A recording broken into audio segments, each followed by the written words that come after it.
ছোট একটি বানরছানা, গলায় শেকল বাঁধা। আবার খাঁচায় আটকানো বানরছানাটি মানুষ দেখলেই কাছে যেতে চাচ্ছে, কিন্তু খাঁচায় বন্দি থাকার কারণে সে কোথাও যেতে পারছে না। খাঁচায় বন্দি বানরটির কাছে গিয়ে দেখা যায় সাধারণ মানুষের আগ্রহের কমতি নেই ছোট্ট এই বানরটিকে নিয়ে। 13 জুন সকাল রাজধানীর মিরপুর 1 পাখির হাটে দেখা মেলে এমন দৃশ্য। বিক্রেতার সাথে কথা বলে জানা যায় বানরছানাটি বিক্রি হবে 15,000 টাকায়। আইনগতভাবে বন্যপ্রাণী সংরক্ষণ, আটক কিংবা ক্রয় বিক্রয় শাস্তিযোগ্য অপরাধ হলেও প্রকাশ্যেই রাজধানীর খোলা হাটে বিক্রি হচ্ছে এই বানর। বিক্রেতা দাবি করছে এতে তার কোনো দোষ নেই। এই হাট থেকেই সে বানরটি কিনেছে আরেক বিক্রেতার কাছ থেকে।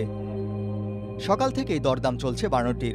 বাচ্চারা খেলছে বানরের সাথে, যে যা দিচ্ছে তাই মুখে দিচ্ছে অবুঝ এই প্রাণীটি। প্রাণী বিক্রির বিষয়ে কথা হয় বিক্রেতা মোহাম্মদ আমির হোসেনের সাথে। আমি এটা কিনে নিছি সেপ্টেম্বর এই জায়গায়, এটা আমি ধৈর্য আনি নাই, ও করি নাই, এটা পালা জিনিস, এটা সাথে থাকবো না। হ্যাঁ, এটা যদি চলে যাওয়ার মতো হইতো তাহলে তো ছেড়ে দিতাম। হ্যাঁ, এটা পালা, একজন পালছে, আমি আবার তার থেকে নিচ্ছি। এটা আপনিও কুলে নিতে পারবেন, সমস্যা নেই। রাজধানীর মিরপুরের এই হাটে শুধু বানরই নয়, বিক্রি হচ্ছে দেশি টিয়া, ময়না সহ অন্যান্য পাখিও। দীর্ঘদিন ধরে এই হাট পরিচালিত হয়ে আসছে। দেশে আইনগতভাবে বন্যপ্রাণী সংরক্ষণ, আটক কিংবা ক্রয় বিক্রয় শাস্তিযোগ্য অপরাধ হলেও রাজধানীর পাখির হাটে অবাধে দেশীয় প্রাণী বেচাকেনা প্রতিরোধে যেন দেখার কেউ নেই।